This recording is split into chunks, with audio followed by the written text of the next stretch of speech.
and welcome to the newest edition of Pacer Pride, exclusively found here on Wake Up Call with Dan Tortora and through Dan Tortora Broadcast Media's multimedia marketing partnership with the Marywood Pacers. We're here with Julie Trott today for the first time ever, the head field hockey coach here at Marywood University and the student athlete affairs coordinator. So Julie, how are we doing? Good. How are you? Doing very well. And I know that before we get started, I have to say this just because I'm a very proud uncle and I can't wait to be a dad someday. So congratulations. Thank you. You're welcome. Very excited. What's it like coaching when there's a person growing inside of you? It is very tiring. Yeah. Preseason was interesting because it was hot and the team did not know that I was pregnant. But it's been good, and I think that it's good for the team to see the human side of me, aside of, the coaching side. But my husband and I are very excited. So. Very cool. Can we shout out your husband? What's his first name? Jim. Jim. He's so the best. what do we want to say about Jim today? He is the biggest Marywood field hockey fan. Okay. His coworkers joke that all he owns is Marywood field hockey gear.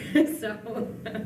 Because, they say to be the wife or husband of a coach, you really have to, you got to be a special person. Yes. Because of the hours that you put in and all of that. So it's really cool to hear that he's such a big fan. He is, such a good supporter. And I wouldn't be able to do this without his support. And I'm excited to start a family. And I know that we have a lot of, family in the area that'll be helping. And he's just amazing. He's all about it. Yeah. So very excited. Shout out to Jim. So for you started with Marywood Field Hockey back in 2014 as a member of the staff, but not as the head coach. What brought you to Marywood in 2014? Well, I'm actually an alumni, so I was here from 2008 to 2012. So I played field hockey here. Right after me, I graduated in 07. Yes.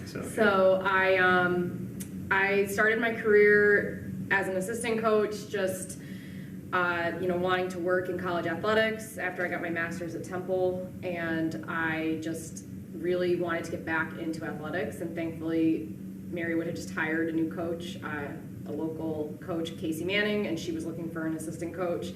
And I begged her to hire me. I said, I will do anything you need me to do. And I felt like I was coming home. For you to be an alumni of this and to have played the sport, when you had that final day, when it's like your last game, what was going through your mind and your heart stepping out onto the field? It's a weird feeling because everyone always tells you it's going to go by so quickly. In a blink of an eye, your career is going to be over, and it's very true. 4 years goes by very quickly. I was proud of all that we accomplished in the 4 years I was here. I was sad because I was going to miss all of my teammates, but Marywood Field Hockey has provided me with lifelong friends, bridesmaids at my wedding, just constant text messaging. I some of my closest friends in life are from Marywood Field Hockey, So you got something out of this experience. So when you have student athletes come in and you're recruiting, you can speak to not just being a student athlete and a field hockey athlete, but you can actually speak to the Marywood experience. Yes, and I think that definitely is something that helps me in the recruiting process because I really can tell the players, I know what it's like to live in the dorms. I know what it's like to eat in the cafeteria. I played on this field. I tell them that it is more than a job to me. It's very personal. That's a blessing and a curse at times with games, but like I said, it just being here feels like home. So I think I think the players understand that. What residence hall? I lived in Logan my freshman year. Okay. I lived in Regina my sophomore year, so when people complain, it's not that bad. Yeah, Regina's interesting. I loved living in Regina. It was very homey. We didn't have to go outside. Is it still all women's dorm? It's not. There's men in there. There's men in there now. It is by the floor. Okay. But my favorite part was in the winter. If you had class in the LAC, you could just go underneath the building and then go into the LAC. You didn't have to go outside. Yes. Yeah, I do remember the hidden tunnel, but. For when I was here, I was Madonna Hall. Okay. Then I was Madonna Hall for 2 years. Then I did Townhouse Woodlawns. Welcome back here. My junior and senior year. That was my junior. And then when for the first year that we had Perpetual Help Hall, Yes. I was there. Okay. And I was one of 2 people to have my own room. It was the RA, and then my grades and the credits I took Yeah. had put me in a place where I could have my own room. Mm-hmm. So in a house of 14 men, I was by myself. That was a nice dorm, though. I had friends that lived there. Perpetual, yeah.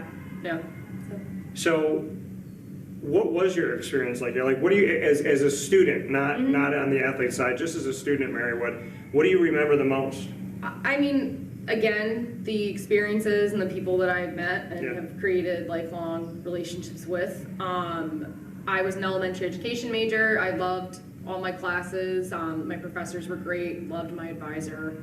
But I just remember just, going to basketball games and lacrosse games and just having a lot of fun. It was fun. I never was the kid that wanted to go home on the weekends. I grew up on Long Island, so I wasn't super close to here, but Yeah.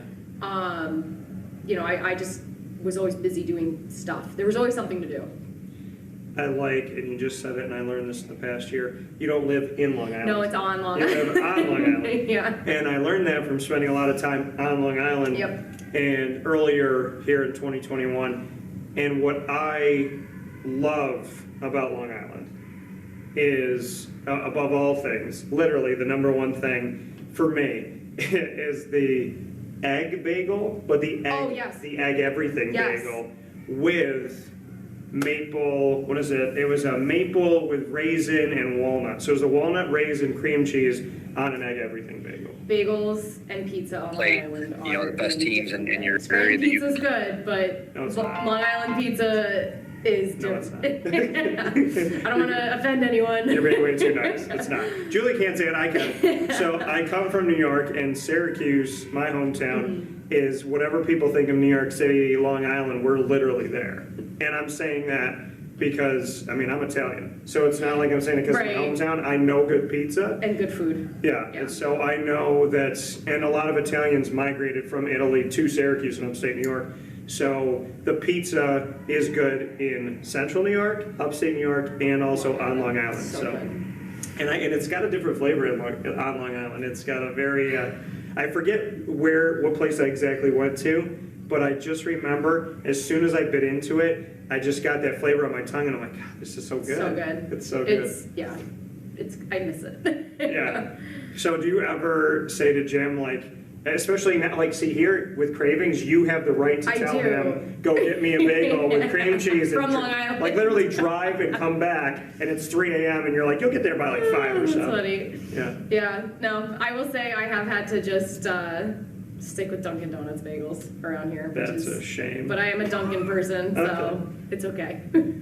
We'll get you up to Central New York, local place called Cafe Cubal, Okay, and we'll convert you to Cafe Cubal. Yeah. That's what we'll do. okay. So are you coffee, are you tea, what are Coffee. you? Coffee. Iced coffee. Iced coffee. Yep. Okay, yeah, we got you covered. Yep. So we are here with Julie Trott. Julie, before we go back to field hockey Yeah. here, the Student Athletes Affairs Coordinator, what does that mean? So my primary responsibility with that is I'm the advisor for our Student Athlete Advisory Committee. Okay. So I help them, navigate NCAA legislation. They're the voice of all the student athletes. So if there's any issues that come up, it can be as simple as, they want meal hours extended in preseason, or they are, they want improvements to things. They can use that group to have a voice and fight for it. But we also do a lot of community service, professional development, stuff like that. It's a really fun administrative duty to have. Now, when you came in, and when you became the head coach, was this something that someone brought to you, like, hey, would you like to do this as well, or did you offer? This was just part of the head field hockey position as well. So thankfully, I had already, I was a member of SAC as a student athlete, and when I was the assistant coach, I, volunteered with SAC and the previous head coach anyway. So I was pretty familiar with the administrative side of it. D1, D2, D3, everyone is dealing with, in some way, shape, or form, NIL, name, image, and likeness. Do you have to answer those questions as the student athlete affairs coordinator? Do you have to So, look up anything? Or? I mean, it doesn't really come through me, but Okay. we have talked about it a lot in that group, the Student Athlete Advisory Committee. That typically would go through Nikki Malloy or Pat Murphy, the athletic director. But I definitely could see that being something that SAC would be, that's a hot topic. What do you think about it? It's interesting. It's really interesting to me. I think it's very different at the different levels, even within Division I. I think it's different at each level within that. And then, down here at Marywood, I think that it's interesting because I know that some kids have, deals with headband companies or like that kind of stuff. It's interesting to see that I think a lot of it is with social media. Yeah. Being brand ambassadors, things like that. So I'm curious to see how it kind of evolves too. If you had it when you were playing at Marywood, would you want to dive into it? I don't know.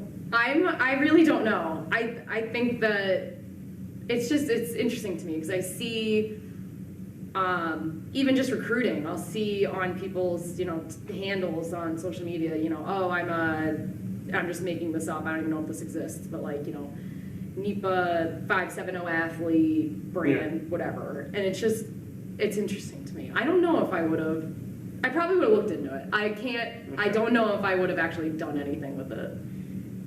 It's interesting to me from my perspective because obviously I came here and Eric Grunman, when he was the men's basketball coach, had called me, had known because I played, and my thing was I could shoot from anywhere, but I was 5'8". So he called me, goes, I heard you got a shot. I was like, from who? Because I'm thinking in my head, I'm like, I'm never going to get a phone call, you know what I mean? Like I was up at Syracuse, New York, I was playing CYO ball. I did not play for my high school. I was not a fan of the situation. And so we did really, really well, and we set records in JV and varsity, but I never thought I'd get a call.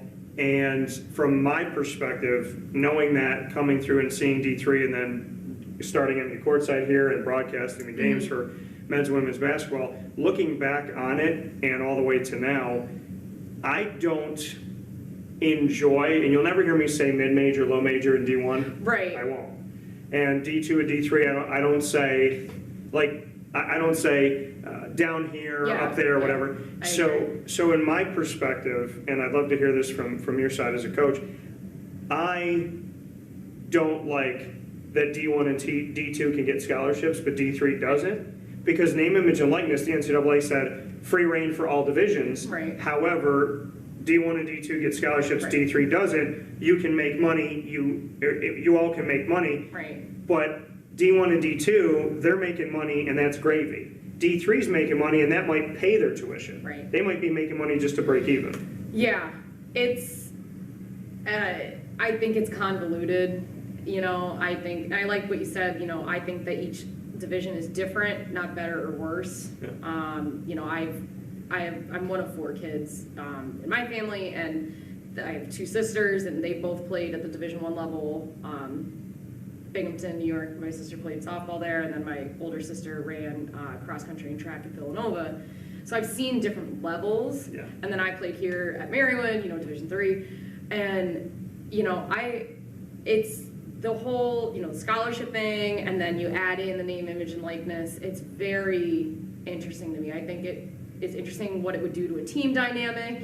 Some players are taking a lot of advantage of it, some aren't. How does that work? So again, I think it's convoluted. And it's tough because the things that used to get you in trouble, now a booster can say, "Oh, I did this for a company." Right. So it's making the collegiate model very interesting. But for Division III, there is this sense that at Marywood University and with Division III, in the big scope, that you are the purest form of collegiate athletics. Do you feel that way? Yeah, I think that, with amateurism and everything, I think that there's truth to that, and that, the student athletes that are here are truly here for the love of the game, and and Division III is, I've seen some incredibly competitive West Division III programs that could Tennessee Wildcats team is moving forward into. So I think that Welcome back There's here truth to to Wake Up the, Call with Dan it's the purest Tortora on form of WakeUpCallDT.com, your one-stop sports shop. Student-athlete And experience.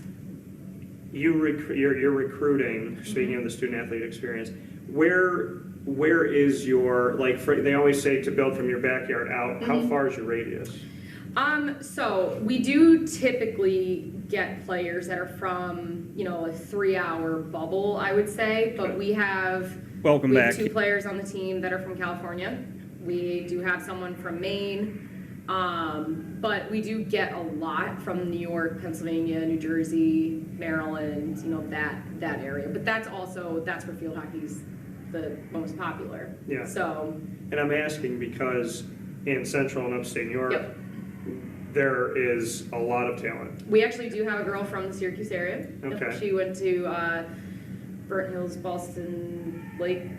It's like north of Syracuse, I believe. Yeah. Yep. Well, I asked too because Baldwinsville, I just Oh, yeah. spent some time Yeah. with the field hockey team there, and Baldwinsville has been very successful, Mm-hmm. and I believe just won themselves another championship. So I put my ear to the ground for that because you talked Yeah. about a 3-hour radius and knowing that field hockey is something that I respect because it's got a high reputation in central and upstate New York. does. So I wondered if you had eyes and ears over Yeah. there. Good to hear that you We do. usually get, we've had some really talented players from the southern tier, like Yeah. Vestal. We've had some great players from Vestal High School. Yeah. UE, ME, John. Yeah, like there's great hockey up there, and being from New York originally, I do like to look in that area too, Long Island, New York, and I'm always paying attention to the sectionals and state finals and everything. For you, what gets you up in the morning? What is it that does it for you? Do we have to motion sensor? There we go. I was like, oh my gosh. And let there be light. So what is it, for you that just excites you from playing to being an assistant in 2014 to now 7 years later being a head coach? Well, I always remembered when I was a freshman, we had a player on our team who was a senior. She's actually the head women's basketball coach at King's College now, Caitlin Hodge-Mahalis. Very good friend of mine. Hodge, as we call her. Yes. And I remember she always would say to us, leave the place better than how you found it. Yeah. And like I said, it's personal to me, Marywood field hockey, and my job. It doesn't feel like work. So I think that what motivates me is giving the student athletes a better experience than I had. And that's not me saying that my experience was poor. I had a great experience, so I want them to have an even better experience. And just having that extremely competitive experience with the balance of academics, athletics, social, all of that. You took over this program as head coach pre-pandemic Yes. in 2019 when nobody knew there was going to be one. And for you, you've spent the majority of your head coaching career dealing with uncertainty. Yeah. How has that challenged you? It has been something that I never, ever would have thought would happen. In 2019, we won our conference championship. We went to the NCAA tournament. We were riding high. We were ready to take on the world. And then March 2020 hits, and everything stopped. And it, I think that it really put things into perspective, with balancing work and life and all of that, but also kind of restarting, and we graduated a lot of seniors that year, but we brought in a lot of talent, and then in the fall we had fall 2020, a very limited season of practice only, so that really was a challenge, and trying to figure out how to do socially distanced practicing and all of that. Then in the spring, we didn't have any games. And then, come get ready for fall 2021, bringing in 18 or more freshmen, having a lot of upperclassmen who didn't have a ton of actual playing experience because of the pandemic. We knew that we had challenges ahead of us, but we were ready for it. And, it was a great season. What has made you so successful this season, knowing that the majority of your team was new? I have constant communication. Me and I have the best assistant coaches. Kate Bevan, she's my assistant coach, and then Lindsay Quinn, she's an alumni, she's one of our volunteers. Yeah. And just, we were just trying to be realistic and focus on freshmen are going to make freshman mistakes, and we have to learn from them. We really talked a lot about fighting adversity and taking on challenges this year, and I'm really proud that they were able to pull out 10 wins this year and make it to the conference semifinals with really only 2 or 3 players in the starting lineup who've had major college field hockey experience. So for you, going through a pandemic, having a young team, having a ton of first-timers, getting double-digit wins, and getting to the conference tournament semis, to do all of that, do you consider that victory for you? I mean, have you outdone what the expectation was? I think that success is defined in a lot of different ways. Yeah. And I think that, the upperclassmen that we are going to be losing after this year, they have done a ton to help build this program. And the underclassmen that are going to be returning, their future is just incredibly bright. Yeah. And I do think that overall it was a success. We're awaiting to hear if we get a bid to the ECAC tournament, which would be awesome. If do we it, ECAC. Hopefully, that would be a lot of fun. Yes. But regardless, there have been a lot of victories this year. Our first game, we go out and we take on Vassar College, and they were ranked 18th in the country at the time, and we only lost 1-0 in the fourth quarter. Yeah. With, wide-eyed freshmen out there. So it was really exciting. It was a good year.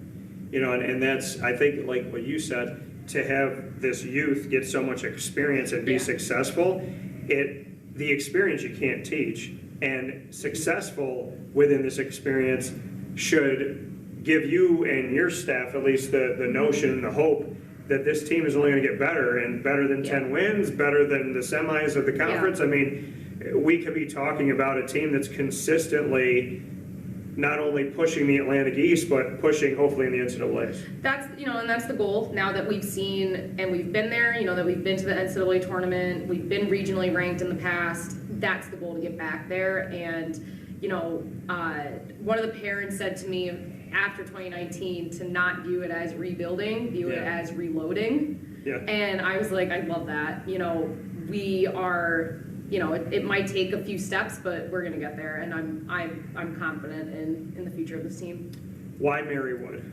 What do you want to say to the community, not just in not just in Northeast PA and whatnot, but anywhere that's watching and listening? Why should they consider Marywood as a student and as an athlete? I think just in general, as a student, Marywood offers all you could want from the college experience. I truly haven't heard of a school that offers majors from aviation management, like you can literally learn how to fly a plane or become an architect. There's so many majors. I really think that you can do it all here, whether it's being a student athlete and being involved in clubs and organizations, or if it's being just one of the general students who's involved in things you're passionate about. Marywood just provides an experience that I think is unmatched. The location is great. We've got a lot here in Scranton, and you're not far from Philly, you're not far from New York. There's just so much to do here. Marywood's just a great place to be. I would agree with everything you said. I mean, our campus it's an arboretum. I mean, literally, people come onto this campus just to walk and look at the trees and the foliage. Yeah. Deer feel super safe on this campus. Yes. And the funny thing is like there's a downtown a few minutes away, but it's silent here. Like you almost feel like you're 5 minutes away from being downtown, yet you feel tucked away. Yeah. You're surrounded by neighborhoods. You feel safe. You feel welcome, and the campus is big enough, but it's small enough. Yep. And the classroom's the same thing. Like I honestly feel like Marywood found some way to just marry like this extreme and this extreme and put them together and go, hey, a little bit of this and a little bit of that, and everybody can really find some happy in that. Yeah, I fully agree. And that's whenever we get our recruits to come to campus, one of the first things they say is, oh my gosh, it's beautiful here. We have very traditional buildings with the Liberal Arts Center that's just gorgeous with the rotunda, but then we have up-to-date buildings with, the athletic center, the aquatic center, our turf, the architecture building, the brand new learning commons. Well, not brand new anymore. I guess that's a few years now. But it offers pretty much anything that you really could want. Why field hockey? Why this sport? Because again, like I said, my experience connected to it is I've just seen success. Yeah. And I love that at my alma mater, you are carrying that success, so thank you for that. Why should someone come play field hockey here specifically? It's what I always say to our recruits is if you are looking for the perfect fit, so academically, if you're looking for a program that prioritizes academics, and you're looking for a program that prioritizes being competitive and wanting to compete at the highest level, that's what we're trying to do here. And again, I say to them, it's more than just, I'm not a plug-in coach. This is personal for me and my staff as well. We really believe in what we're doing here. Julie Trott right here with us, head field hockey coach at Marywood University for the Pacers, as well as the Student Athlete Affairs Coordinator. Before I let you go, two final pieces. We call this segment, and it's also a hashtag with all of the athletics here, Pacer Pride. Okay. What does Pacer Pride mean to you? It means a lot. Pacer Pride, it's just, I always say Marywood feels like home. Yeah. So just always trying to represent yourself and knowing that you're always representing Marywood and being proud of what you do. And I was just talking to someone in the department about this today. We as a staff, the coaches and the students and everything, Pacer Pride to me is that we enjoy in each other's successes, we feel for each other in failures or lessons, and it's just a team. Now, this final piece allows you, since you've been so gracious with your time and with answering my questions, it's a thing called rapid fire that we do. Okay. Where you get to put me on the hot seat. Okay. I have to answer the questions. I have no choice. You Okay. have 3 questions. Could be about literally anything in the world. Okay. Okay, so we talked about food. Yes. What is your favorite food? Probably pizza. Okay. Probably pizza, and if I'm going anywhere new, my test is to get just a plain cheese slice, because if you screw that up, you better pack it up. So this is like a sub question. Do you like sweet sauce or just traditional? I like traditional, but I don't want it to be as robust. I can deal with the sweet, but it depends on what it is. Okay. So for Marywood Field Hockey, we traveled to Italy in 2018 as a team. Awesome. So where is your favorite place that you've ever traveled? Favorite place I've ever traveled is, I go there all the time, and I have a show based on the same. I used to work there, is Walt Disney World. Okay, So I do love Disney. Okay, good to know. I'm a big Harry Potter World fan though, even though it's not Disney, but yeah. But yeah, so I would say my favorite place to go is Disney. The places I want to go, I have blood that goes back to Spain and Italy, and I'd like to go there. Awesome. And I think it's great that, again, to make a note of Division III and what people think from the outside looking in, and knowing that you went to Italy. Yeah. Division I Syracuse men's basketball took a trip to Italy, so that's very cool. It was really awesome. Well, it was amazing. It was so fun. Yeah. Yeah. And that's incredible that you've done something like that. And so that's another wrinkle that it makes Marywood truly unique. Yep. You got there before I did. It was great. I guess our final question. Final one.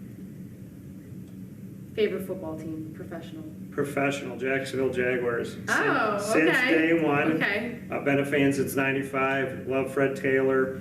And Donovan Darius from Syracuse played there. A big fan of Aaron Beasley, Mark Brunell, who I got to meet, Jimmy Smith, Keenan McCardell, Kyle Brady, Marcus Stroud. The list goes on. So Tony Baselli, I don't want to forget him. Tony Brackett's too. But it's a struggle now. But for the last 11 years, I have covered the team on site, on location. So including this season, I've actually flown down, and I sit in the press box, go to the locker room. So my world is very small. You know, I could be in Florida on Monday, here on Tuesday in Scranton, and back Cool. home on Wednesday and doing something. So That's awesome. I love my Jaguars. I always will. And my second favorite team makes people angry, but it's the Dallas Cowboys. Oh, no, I'm an Eagles fan. Oh, That's awful. Okay. Sorry, Cowboys fans. But no, one of my best friends, Rob Drummond, played for the Eagles. Oh, wow. So he is a diehard Eagle forever. Yeah. And Syracuse alum, Donovan McNabb. Oh, yeah. So Yeah. I'm a big old McNabb fan. So Yes. I got a McNabb jersey. I do. Good. Okay, well then, all is forgiven.